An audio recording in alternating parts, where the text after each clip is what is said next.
Mindset Game podcast, and I'm your host, James Roberts. I'm a two-time Paralympian, online training and nutrition coach, and owner of James Robert Fitness. You can find more of my content by going to my website, fitamputee.co.uk. But before we get started with today's show, first off, let me take this opportunity to welcome back the regular listeners. And if this is your first time listening to the show, I hope you enjoy this episode and decide to subscribe to the show. And on today's show, I've got Rosi Sexton. She's the UK's first female UFC fighter, but 5 years ago she retired from MMA competition. Her last fight was on Cage Warriors against now UFC champion Joanna, and I'm probably destroyed his name, Jędrzejczyk,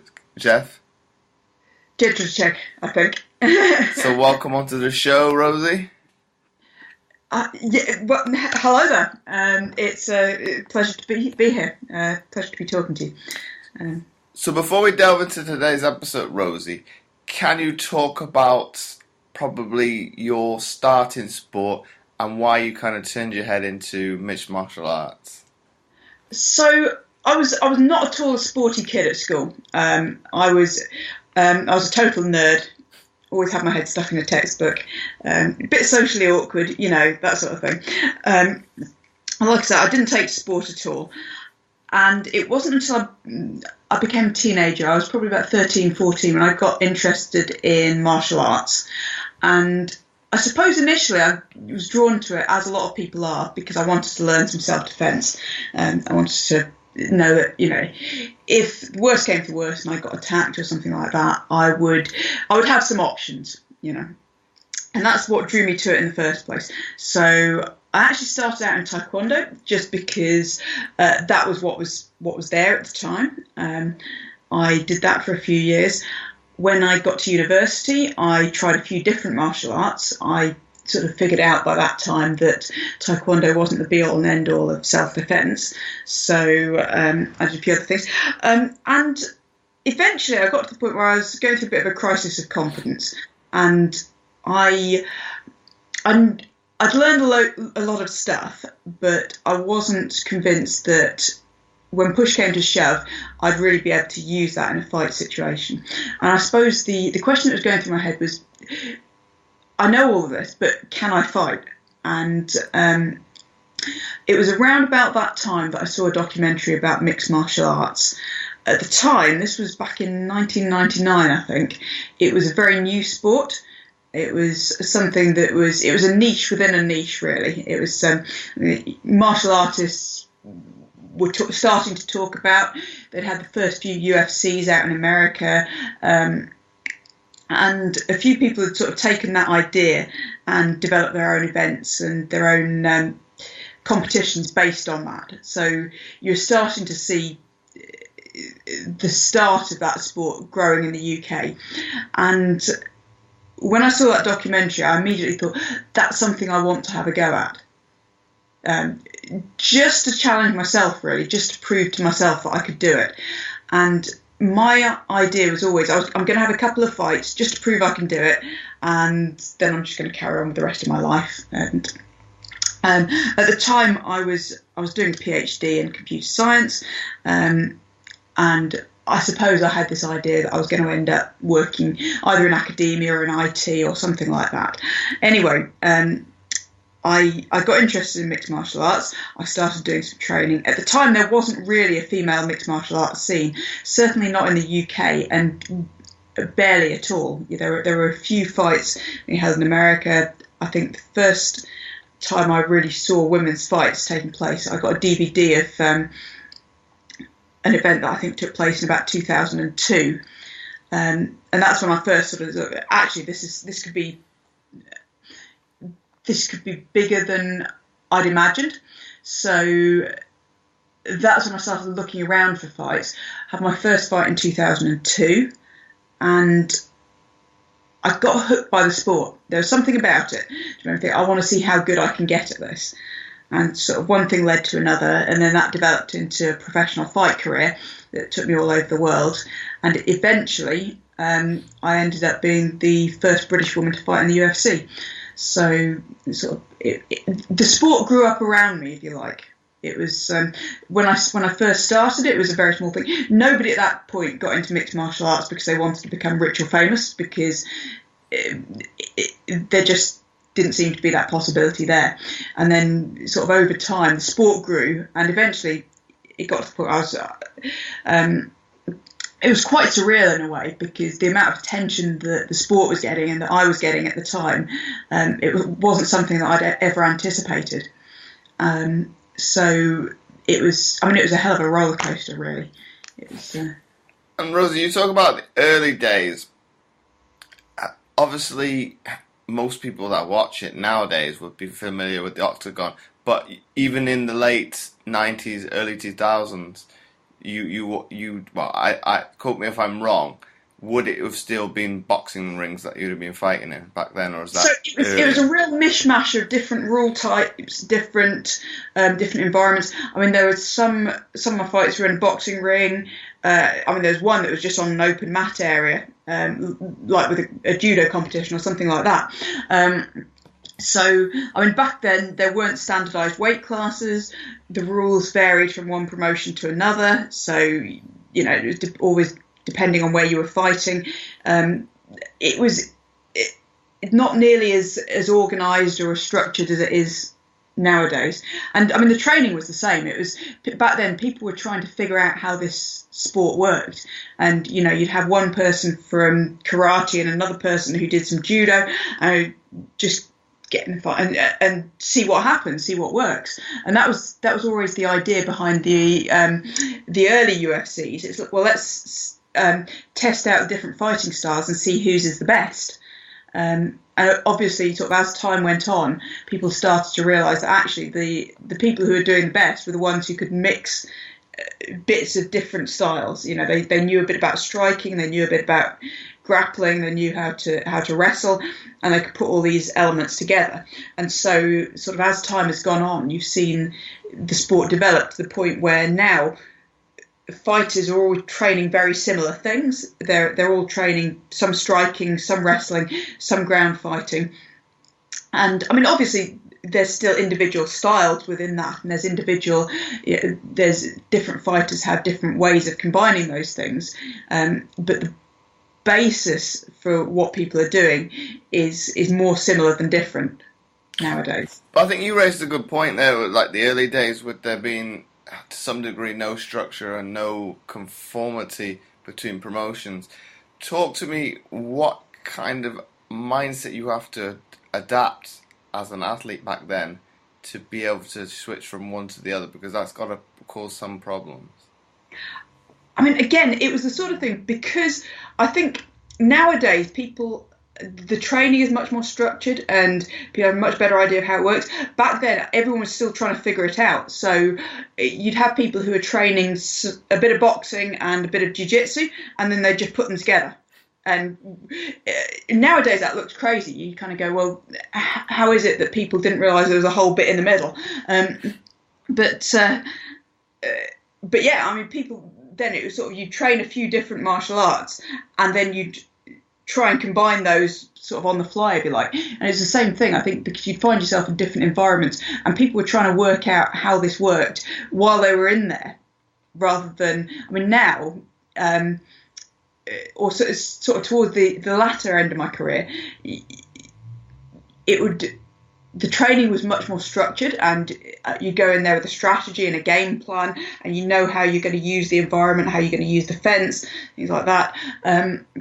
Like I say, it was in the early days, before people had worked these things out and worked out the best way to do these things, you'd see people trying all kinds of crazy stuff to see if it worked. And, you'd find things that worked for you or things that didn't.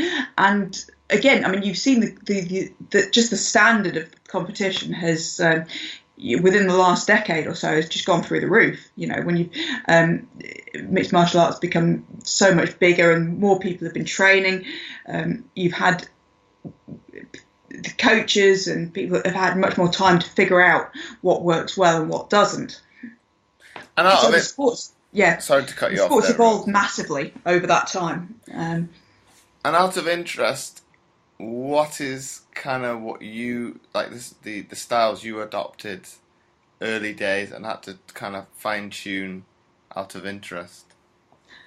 I mean, I really took to the grappling game. I love Jiu-Jitsu. I still do love Jiu-Jitsu.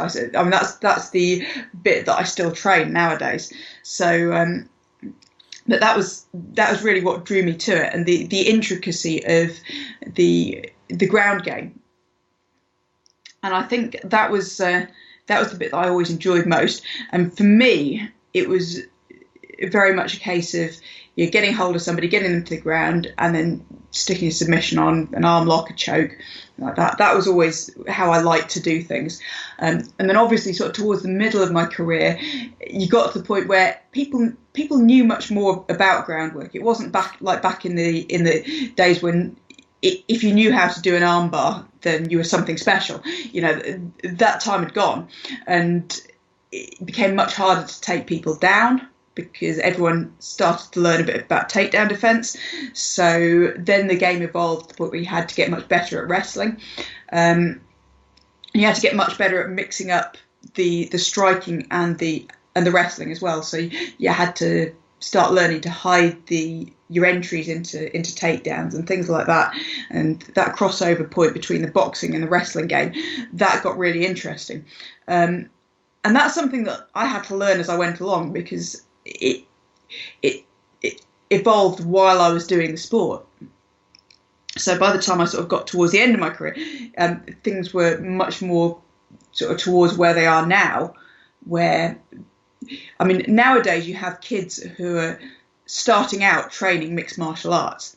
You know, they didn't start out as a grappler or as a striker or, you know, as a boxer or a karate guy. You have people who come, you know, their first experience is turning up at a mixed martial arts gym and doing a bit of everything and learning to put these things together from the word go.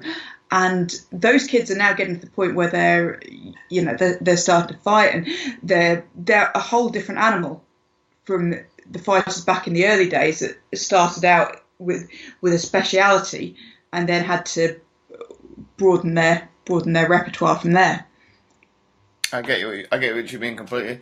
It's you could say to a certain essence, and it's kind of become what is a sport in itself, but become a discipline where you could tie alongside any of the others. Yes, I mean, I think it is now a discipline in its own right. It's not just it's not a style versus style thing anymore. It's become its own thing, and I think, like I say, we're now seeing the generation that's grown up with that, and they're a whole different breed of fighters. So it's been exciting to watch that evolution of the sport, and to be part of that as well. You know, to be there at the time when that's going on. That was I mean, I think with a lot of sports, because they've been around for so long, people have already figured out the best ways of doing things. And I think to see a sport sort of grow from nothing to the point where mixed martial arts is today, that's been really exciting to follow. And you alluded to earlier, you'd done a PhD in computer science. What were kind of some of the difficulties of balancing something so academic with trying to become an up-and-coming athlete? So, I mean, the PhD was in my very early days as a fighter. So I was juggling the two things. But I think by the time I got to taking the mixed martial arts seriously, that was after I'd finished that.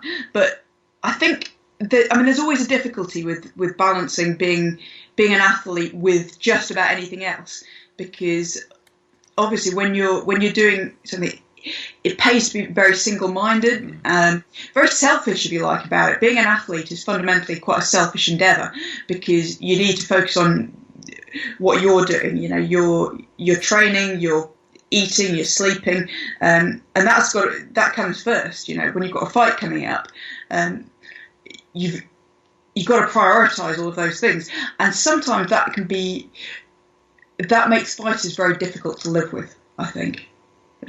Because so when you're training a couple of times a day, you're always tired, you're always hungry because you're trying to make weight class, and I say it's very hard to focus on much else, whether that's other aspects of your life, because most fighters, certainly below sort of the top levels, are not full-time fighters. They have other jobs as well. That was always the case for me. I had other things going on in my life, and as well as being a parent. So, you're trying to deal with all those other things and then concentrate on the fighting. And I think that's always a difficult balancing act. People often ask me, "Oh, what tips do you have?" And you just got to get good at surfing the chaos, if you like. There's I want there to be a nice, easy answer to that question, and there just isn't. It's always a case of, you try and keep all the plates spinning, but there will always be one or two things that drop out. And, when you've got a fight coming out, everything else, sort of goes on hold a little bit, and then you try and pick that up, afterwards. And it never feels quite satisfactory. It's, I think, almost getting used to that and coming to terms with the fact that it will never feel quite good enough is the best advice I can give people, I think. And more recently, Rosie, you've turned your hand to being an osteopath. Mm-hmm. Is that something you had in the back of your mind even in your fighting days, or is it something that kind of materialised, well, I wouldn't say on a whim because that's probably a bit too harsh, but is it something that it was maybe an afterthought towards maybe retirement, or can you explain where it kind of fitted in for you more specifically? So I first got interested in sports injuries while I was doing mixed martial arts. In fact, I think there's a direct correlation there.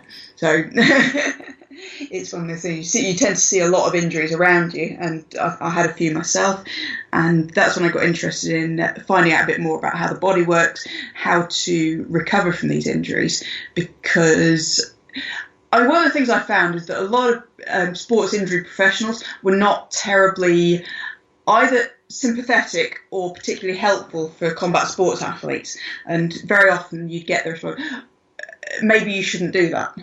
And it's like, well, I am going to do it, so can you just tell me how to fix the shoulder? And I mean, it was always difficult to find somebody who was on the right page with that sort of thing. So a lot of the time I'd start thinking, well, okay, how do I rehab this? How do I get this injury to the point where I can train, or to the point where I can perform? And so I started reading around it and things like that. And quite quickly you realise that actually reading up on this isn't going to be good enough. I need to go and learn some things about it. So I started out, I did a sports therapy course to start with. It's quite a short course. I learnt lots of stuff, but then got to the end of that and kind of go, I want to know more. And that's when I signed up to go back to university. Osteopathy is a 5-year degree course, 5 years part-time. So I signed up for that. And that was while I was still fighting. So I was doing that and competing at the same time and training. And I graduated in 2010. Again, I was still sort of mid-fight career at that point. So I was working part-time. I did a little bit of work as an associate at a different practice, and I did a bit of work by myself. But obviously there's a limit to how much time and energy I could put into that with the fight as well. So I concentrated on that. And then once I retired in 2014, that's when I thought, well, actually, I want to do this properly now. I want to set up my own clinic and develop that. So that's what I've been doing over the last 4 years since I retired. And I said it's been really exciting, actually. I think one of the nice things about it is because a lot of the time with any professional sport, any sport at all, when you retire, there's always the question of, well, what do I do afterwards? And that's a difficult question. I mean, that was a difficult time. I think I'm really glad that I had something that I was excited about going on to do, because that helped me a lot. And even then, it was still difficult. I still miss competing. I miss that all the time. But the fact that I've got something that I'm excited about building, that definitely it changes the way I look at it. It's like I don't look at it as the end of something. It was more going on to a different part of my life. And you talk about you were studying while you were fighting. Do you believe that it somewhat gave you an advantage because you were able to understand the body that much better than, say, the other fighters? Or do you think it was more, you were, instead of saying, trying to overcome things and rehabbing actual injuries, you were able to actually prehab everything and thus limit the impacts of probably the injury and what that may impact on you being out of training, not being able to fight? Do you believe the course was not a hinder, that's the wrong word, a bonus to be able to help you achieve that? Yeah, I think the two things go really well together. Actually, the fighting and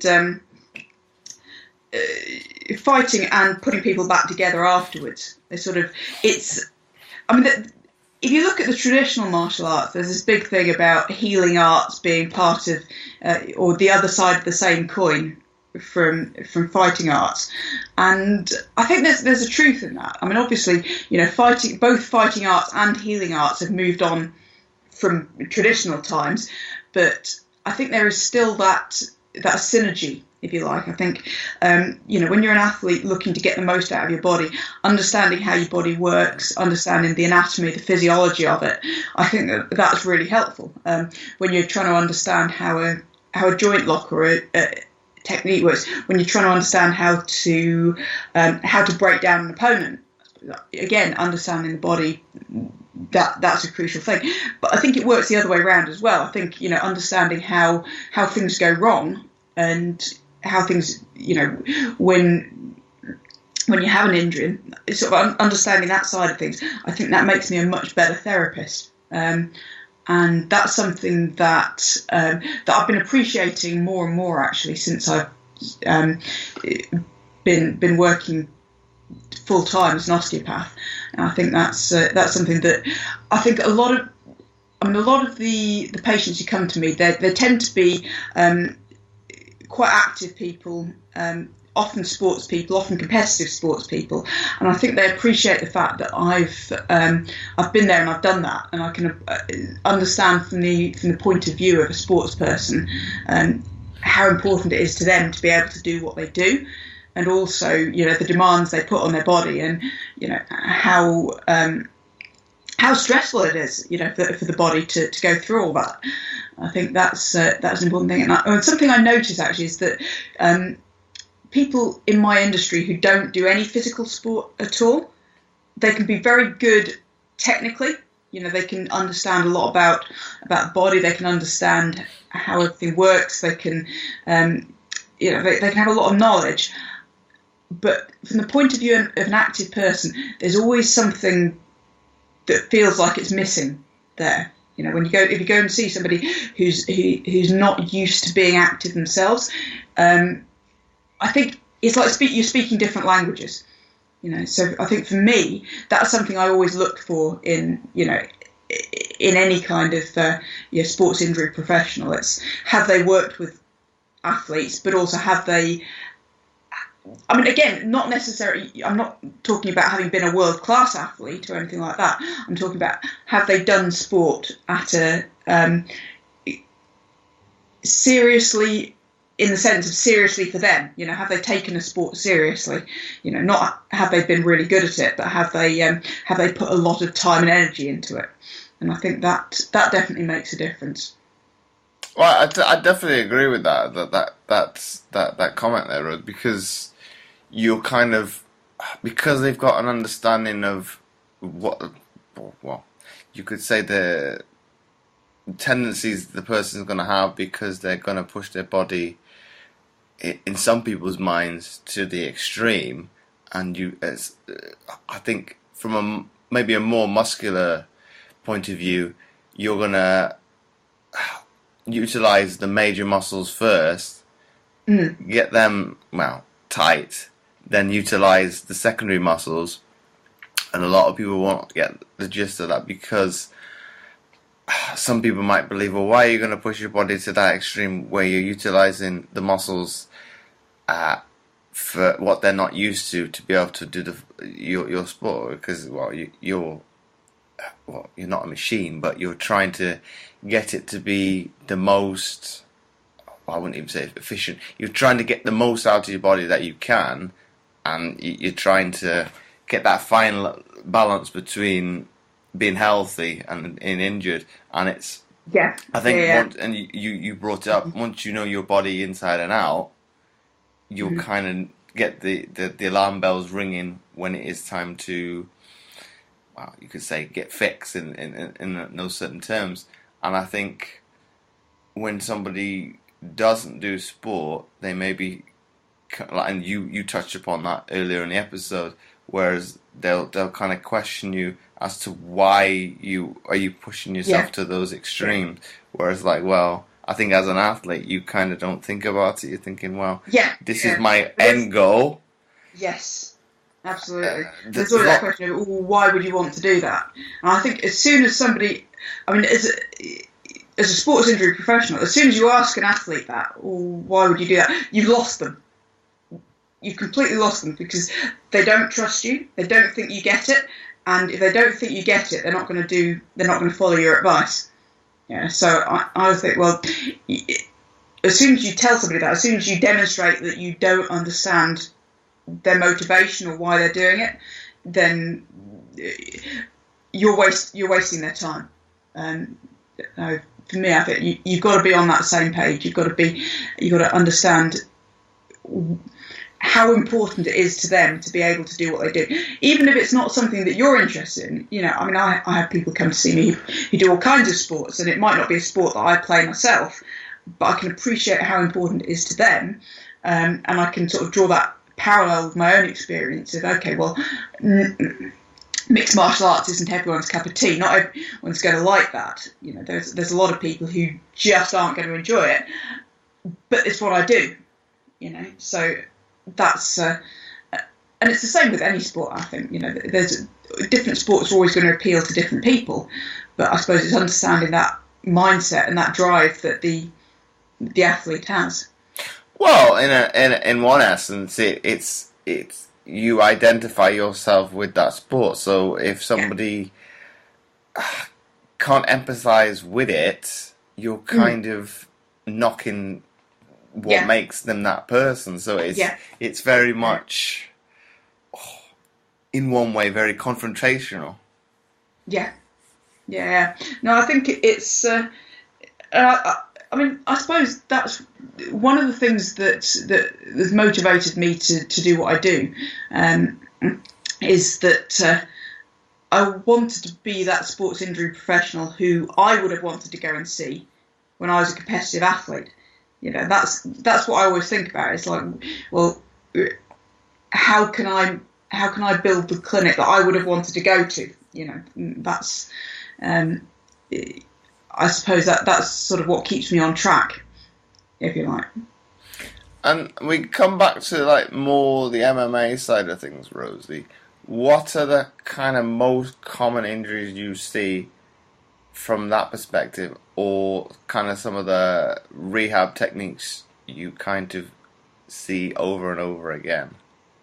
Okay, so I mean, interestingly, with mixed martial arts, as with most sports, we do have some sort of acute traumatic injuries. You know, obviously, they're the ones that tend to get the airtime. You know, it's the leg break video that everyone posts on YouTube, or, you know, everyone's got their favourites that they. Yeah, but actually, the spectacular stuff, that's by far the minority. You know, they're actually relatively rare. And again, I mean, the injury statistics for mixed martial arts are not as bad as you might imagine. Just looking at the sport, you know, I think if you look at it compared to other contact sports like rugby, for example, they're broadly similar. I think. I mean, if anything, I think it's probably slightly safer than rugby. But again, it depends what kind of injuries you're looking at. But I think the challenge for a lot of mixed martial artists tends to be more the chronic degenerative type conditions. So the ongoing overuse injuries, you know, your tendinopathies, your disc problems in the back. I see that a lot. I see a lot of meniscus tears in the knee, things like that. Ligament strains. I mean, again, that's maybe more sort of on the acute side, but lots of tendon issues, rotator cuff issues around the shoulder. I suppose those are some of the things that I see all the time. You know, the ones that, you know, walk into my clinic day in, day out, and I spend a lot of time talking to people about how to prevent these. I mean, both from the point of view of people who've already had an injury, how can we get you back to training? How can we strengthen this so that it won't be a weakness in future? But also from the point of view of people who haven't had an injury, how can we avoid you ending up in this situation? And that's a hard sell, actually, because when you talk to the young kids who are coming through, you know, about injuries, they don't want to know, because they think they're invulnerable. You know, it's not going to happen to them until suddenly it does, and then they want you to fix them by yesterday because they've got a fight at the weekend, and that's when, you know, I have to. You wish you had a magic wand, but yeah. So I think I spend a lot of time talking about injury prevention, and a lot of that comes down to targeted strength work, you know, which again this is the crossover between rehab, between injury treatment, and between strength training. And I think there's that big zone in the middle. A lot of athletes in general, I think, fall down that gap between rehab and strength training. I think there's, you know, I think if they don't blend into each other, if you don't address that bit in the middle, then that's where I think a lot of problems occur. So one of the things that I like to do is to get people to the point where they're back to training, and then we'll look at getting them a strength plan to go on. And I've actually got a strength coach who I will pass people on to. I'll get him to do again sort of the late stage rehab, but also the sport specific strength work, and we'll say, well, okay, and he'll take them through those gym sessions. So I think that's having that continuity is important, I think. And if we come back to like we could probably separate the two injuries. When it comes to, say, more specifically the rotator cuff injuries, is it because a lot of the movement is in the frontal plane that's arising that injury? That's an interesting question. I think, I think it's why we see so many shoulder injuries is an interesting one. I think one of the things is there's just a lot of stresses on the shoulder in mixed martial arts. When you look at the shoulder in grappling, in striking and grappling, there's a lot of competing demands there, because obviously, when you look at the structure of a shoulder, it's a compromise between mobility and stability. So we've got this massive range of movement at the shoulder. I mean, if you compare it to the hip, for example, which is the other big ball and socket joint, there's a lot more movement at the shoulder than at the hip in general. And it's because the shoulder socket is quite shallow. So the muscles need to be able to work to stabilise that shoulder joint. Now, when we're talking about things like mixed martial arts, where there's a lot of stress on that shoulder, I mean, you actually have people trying to pull that arm off. You know, people are directly attacking that shoulder joint. Never mind anything else. You know, never mind the contact from collisions and all of those things, or the overuse when you're hitting pads with it, and all of those stresses as well. When you look at that combined, those muscles are having to do an awful lot of work, and it's to be expected that sometimes they're going to run into problems. So whether that happens initially because of a trauma, so you can have something which started out as a bit of a muscle strain, or even an acute dislocation or something like that. And then very often, if that isn't treated correctly, then people will tend to compensate for that by changing their movement patterns. That can lead on to problems of its own, and so on and so on. So you end up with these layers of, dysfunction on top of each other. And I mean, the interesting thing from my point of view as a clinician is then going back and unpacking that. One of the interesting things actually with shoulders is that I find that people who feed pads, so boxing trainers or kickboxing, Thai boxing trainers who hold pads for people, because they can be doing that for, sometimes 8 hours a day. They've got personal sessions, one-to-one sessions with fighters. They can spend a lot of time holding pads, and that's putting an awful lot of strain through the rotator cuff in one particular direction. And again, in some ways that's a recipe for overuse injuries. And some of the people I see, actually, some of the people I treat, are people who've done that for years on end, and they sort of end up in my clinic with rotator cuff problems. And then, in some cases, they're saying to me, well, look, I can't stop doing this because this is my job. I have to pay the bills, so I have to keep doing this. And what can you do to fix me and get me back to doing that? And that's always, like I said, that's massively challenging, because, again, on the one hand, you want to be able to sort of take them out of that environment and take a step back and build things up. But on the other hand, that they're going to go out and do what they do because they're in that situation where it's very difficult not to. So you have to sort of find ways around that. And so this is, it's the sort of problem that keeps my job interesting.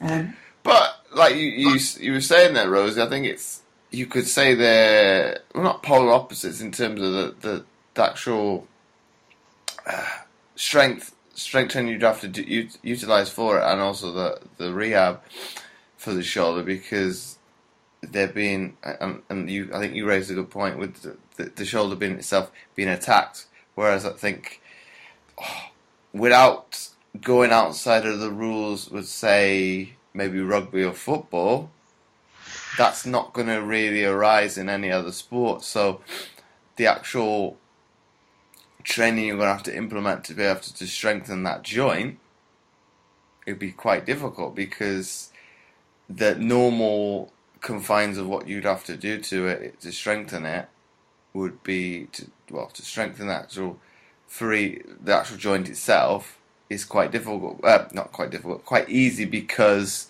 you're only looking to improve the movement and stability, whereas that you're having to be able to protect a joint that is supposed to be able to move.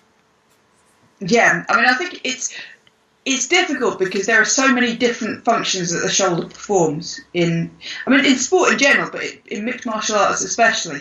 Which, when you look at it, the shoulder in striking works very differently from the shoulder when you're grappling, when you're throwing or taking people down. And again, when you get into the groundwork game, that's a whole different thing as well.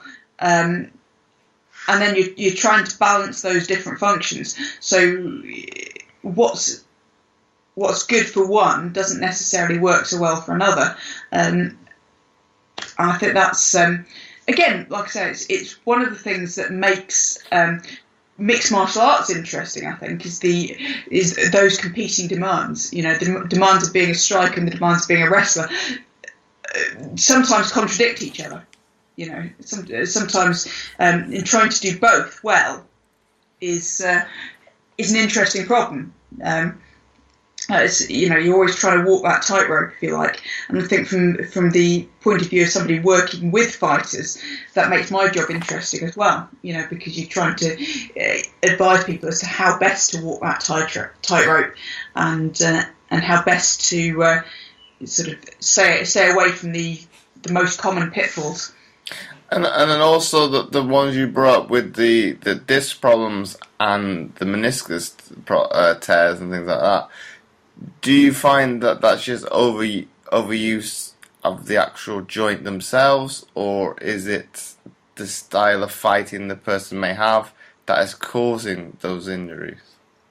I mean, sometimes it can come down to a range of factors. I think sometimes it's just plain overuse. Sometimes a lot depends on body type as well. I think people. I noticed that fighters with different body types tend to gravitate towards different ways of fighting, and sometimes that can predispose people towards particular injuries rather than others. I think. Some people are naturally very flexible. For example, some people are much less flexible. Now, both of those types, people will get problems, but they'll get different problems. So people who are too flexible get different problems from people who are not flexible enough. And again, we see this with backs all the time. You get people who have quite restricted movement of their lower back, and they're likely to get certain kinds of problems. But then you've got people who are very flexible, who may use that flexibility as part of their style, as part of what they do. But that in itself can become problematic. That can lead to certain kinds of injuries being more likely. So again, that's an interesting thing when I'm working with people. It's interesting when somebody walks into my clinic, I've got an idea immediately of how they're likely to move. Just based on their body type, and then obviously, I need to check that out. That's not my first. My first idea is not always correct with that, but it's then interesting to sort of see. Well, sometimes when people don't move the way I expect, there's a reason for that as well. And that's sort of trying to unpick that, trying to play the detective there. That's again, it's why it's why I love that job. And I think you raised a good point in terms of like the flexibility of somebody, because some people outside of the health profession may think, I've got this certain nagging feeling, be it, I think probably disc problems is probably very extreme, but say for instance, if you've got tightness in, I don't know, we'll say the lower back, they're going to pinpoint it specifically to that area, whereas coming back to my earlier point of knowing your body as an athlete, you know the final destination of the problem is there, but there's going to be an original to the point. So it could be somewhere completely different, which is the root cause of the actual tightness or stiffness that you're. Yeah. This is something that we as an osteopath we look at all the time. Is where's the pain, but also what else is contributing to that? Where's the pain coming from? And that can be what's generating the pain, but also mechanically what is it that the person is doing that's leading to that problem building up where it is, and sometimes again you can, you see this if somebody has an ankle injury, for example, and that changes the way they walk, which then has an effect on the knees, the hips, the lower back, and then all the way up the spine. So sometimes you can see those changes just from the way that person has been walking. If somebody's been on crutches for a few weeks, that then leads to a whole cascade of mechanical changes elsewhere in the body. I think that's both from the point of view of an athlete, but also I think a good sports injury professional, a good therapist is somebody who can look at that and try and unpick that and see what's going on.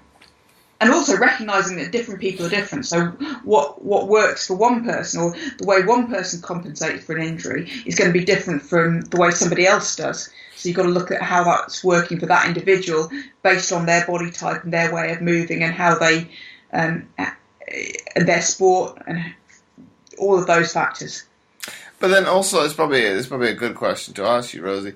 In terms of, say, for mixed martial artists themselves, have they got a higher, you could say, pain threshold to be able to, it's not really withstand those discomforts. It's maybe, say more specifically, being able to block out from a certain perspective and be able to, just like I touched upon a little bit with myself earlier in the show, you're just going to put it to one side.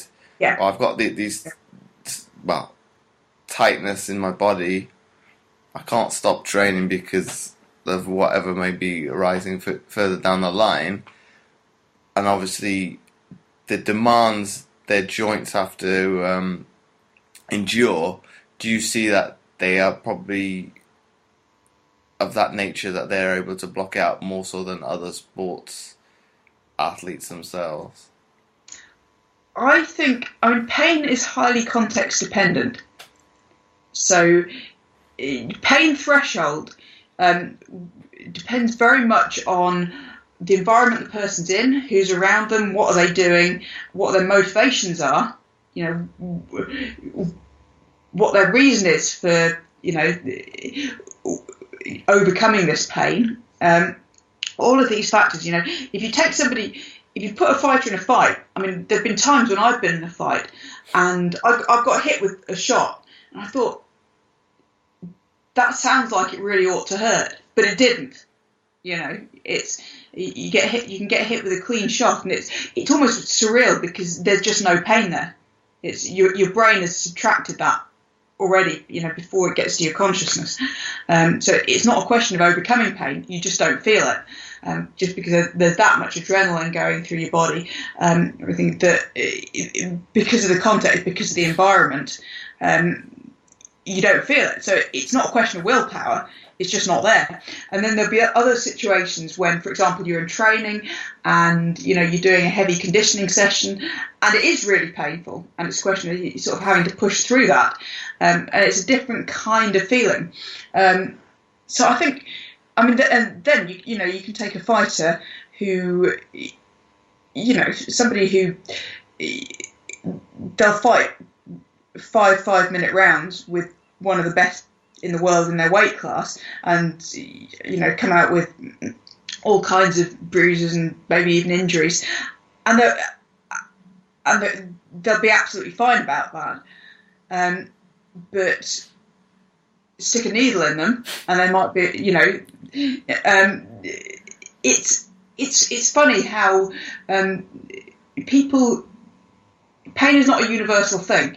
People can be good with one kind of pain but not with a different kind of pain. There's people who are, like I said, they're quite happy with you. You can give them the hardest conditioning session and they'll be fine with it. But if they get a bit of sunburn, they're a bit, or an insect bite, or it's like I say, it's a funny thing because so much depends on the context. So I think when it comes to sort of overcoming pain or pain tolerance as opposed to pain threshold, I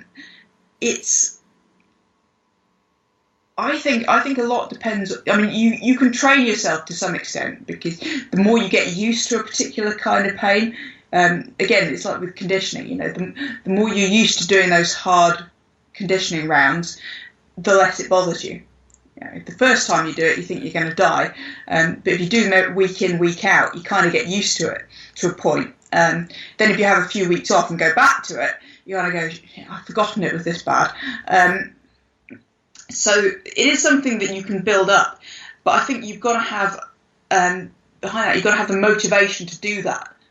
If you don't have that motivation, if you don't have that drive to overcome it, then you're always going to struggle. I think there's when you get to that point where it becomes difficult, there'll always be a reason not to do it.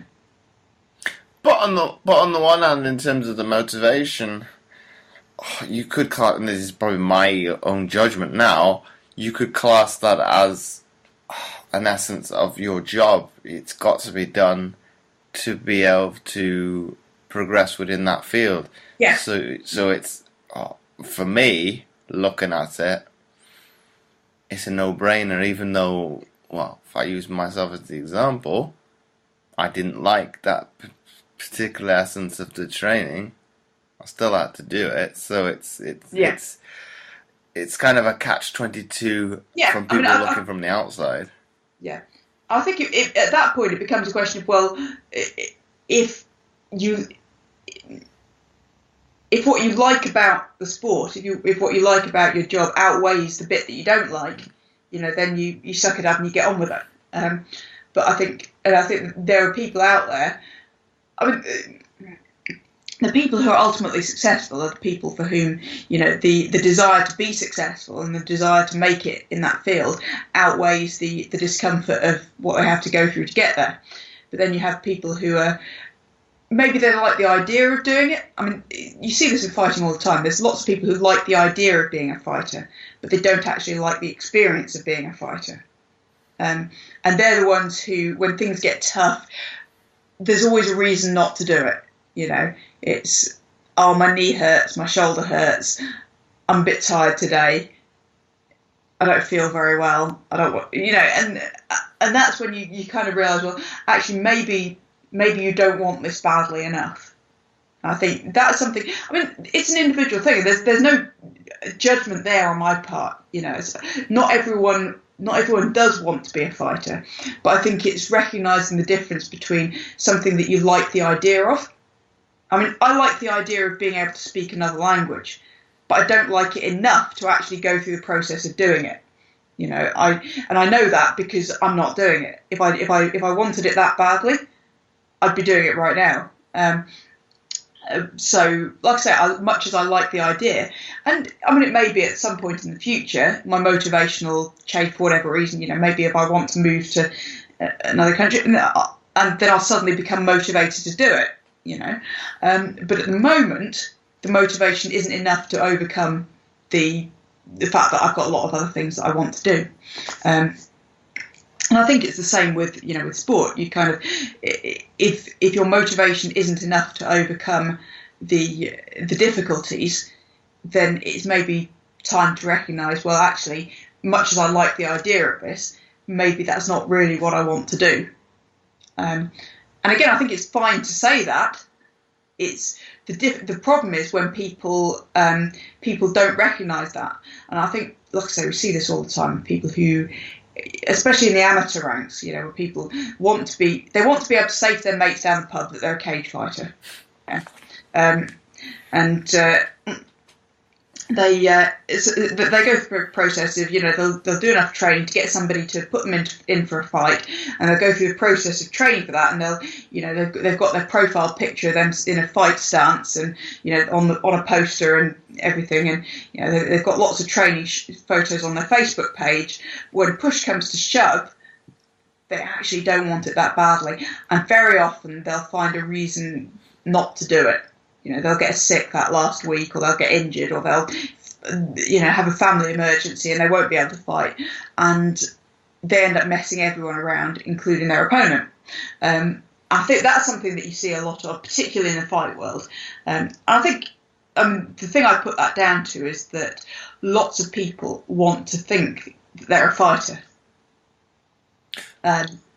Do you think that comes back to the early essence of us as humans then, of obviously that fight or flight response then, that people want to... Yeah, to a point. I think culturally as well, we have that thing where, and I'm going to stereotype because it's a common stereotype, young males in particular like the idea of being able to fight. They want to think of themselves as fighters, even if they've never thrown a punch in their life. They like to think they can fight because it's what men do, right? This kind of makes me laugh actually, because this is something I see a lot when you get beginners walk into a mixed martial arts class or a jiu-jitsu class, and they've watched a few UFCs and they've never done any fighting, but they just assume that being male, that they're going to be able to do something. And usually it's, if we're doing a little bit of sparring or something like that, and kind of look at me, and you can kind of see the thought process going, okay, well, I don't want to spar any of these big guys because they look a bit handy, but I should be able to beat you up because you're small and female. And generally, it's sort of when they get a few minutes in and they realise this isn't going their way.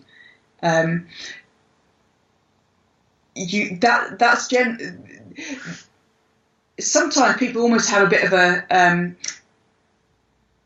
crisis of masculinity, if you like. It's that's when people can sometimes go a bit crazy. You know, they'll start trying to use all their strength and slam out of things and get. And it's like, well, dude, chill out. I'm going to catch you with something because this is what I do. I'm a professional fighter.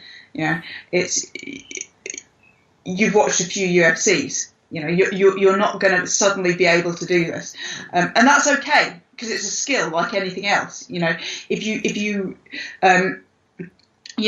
you're playing a professional female tennis player and you don't play tennis, you don't suddenly expect to be able to beat her just because she's a woman.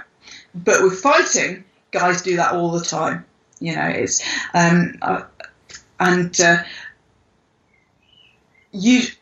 the phrase I hear all the time is, you're quite strong for a girl. That's like, I try to resist the urge to say, nah, it's just because you're a bit weak for a bloke. But again, I think it's not understanding that this is a sport. This is a skill. This is a skill that you learn like anything else. But I suppose I blame that culture that it's every guy wants to think that they can fight, or not every guy. I'm generalising. I'm stereotyping. That's not it's not universal, but there is some truth in it. And my penultimate question for you, Rosie, is something we haven't touched upon. What kind of mindset do you have to want to engage in a sport that's in a locked cage? Can it divulge kind of what's kind of some of the thought process there? Yeah, that's an interesting one. I mean, I used to joke that people who do this, they have demons. People who are happy and well adjusted don't do this shit. Of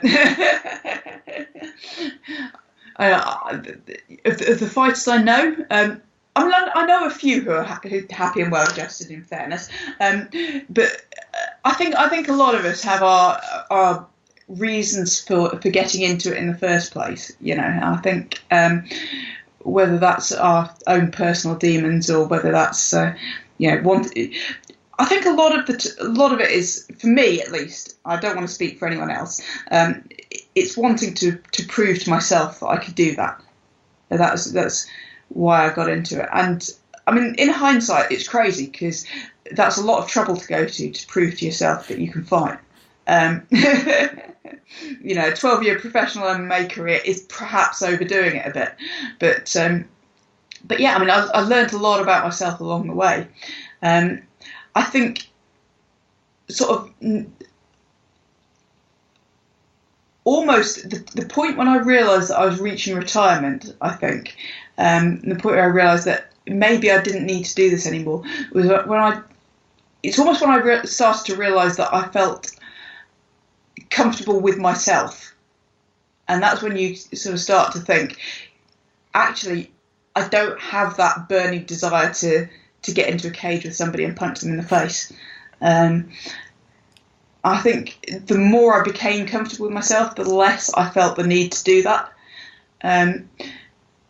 Which is a funny thing. I think there's a sort of paradox there, because at the same time, I think a lot of that understanding of myself and a lot of that, a lot of the ways I've developed and the ways that I've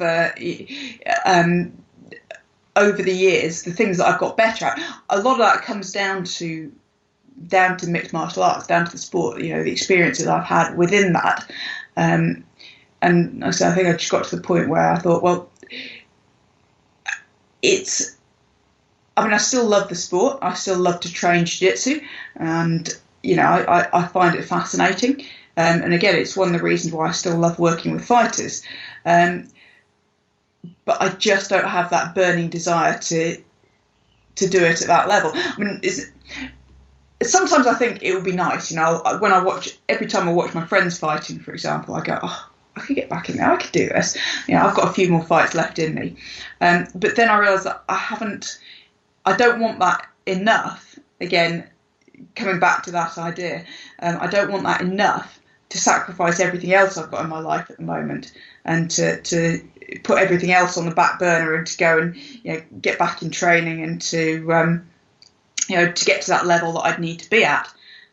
And you kind of think, well, actually, much as I might like the idea of doing it, I don't want the reality now. Once upon a time I did, and once upon a time I was all about that. And I think I've just got to the point in my life where there's other things that I want to do. I think, and that's, for me, I think that's healthy. I think that's when you think about it, a lifetime is a long time. It's hopefully for most of us. And within that lifetime, there's time to have. To become passionate about a number of different things. You go through different phases, and you can totally immerse yourself in it at the time, and then take a step back and say, okay, yeah, that was good, but now it's time to move on and do something else. And I think that's the way I see it. I'm taking the lessons that I've learned from it, and the all of the great things I've got out of it, and kind of going, okay, well, it's time for me to do something else now.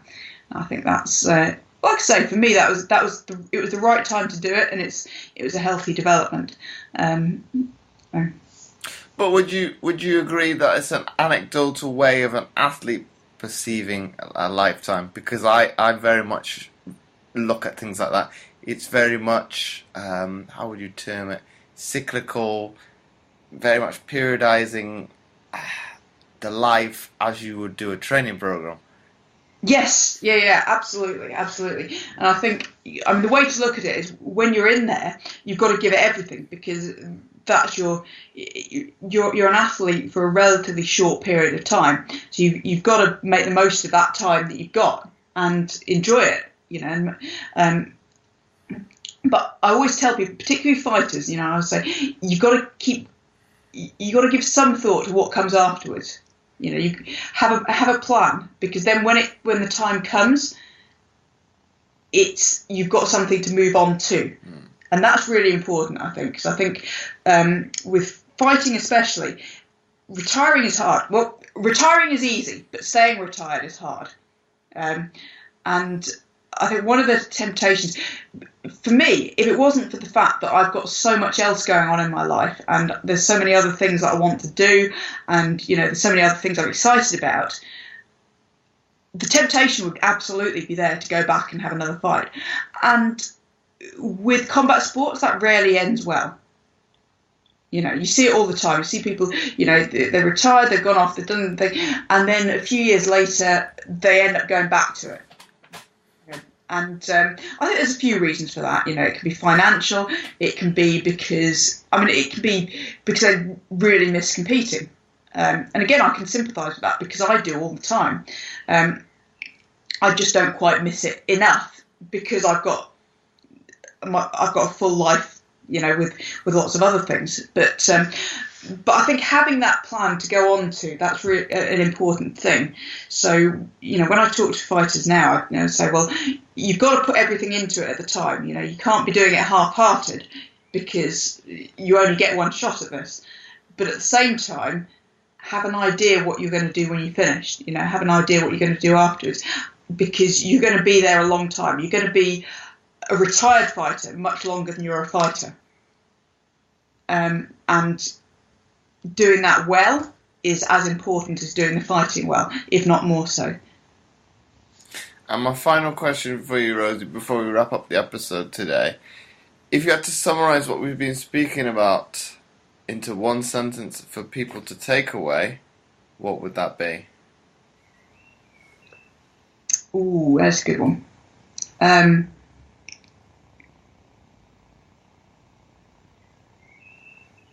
have a tattoo on my left leg. I have a tattoo, and it's the only tattoo I have, and it's the Greek for "Know Thyself." It's over the Temple of Apollo, and that's something that I suppose it's a life lesson that I found particularly useful. And I think a lot of this comes down to understanding your body, understanding how you work, but also understanding your mind, your motivation, why you're doing what you're doing, and being able to look at that, sort of take a step back and look at that from the outside, if it were a little bit. I think sort of having that understanding is really important, both for getting the most out of yourself, being able to perform at the highest levels, but also making sure that you're performing in the right areas at the right time, knowing why you're doing what you're doing and doing it for the right reasons. And I think those things are, for me, that's been quite important, I think. So I suppose, know thyself.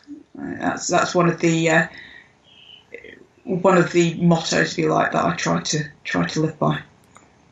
So once again, Rosie, thanks for coming on the Mindset Game podcast. Thanks, James. It's been great to talk to you. I've enjoyed it, and thank you. It's been my pleasure.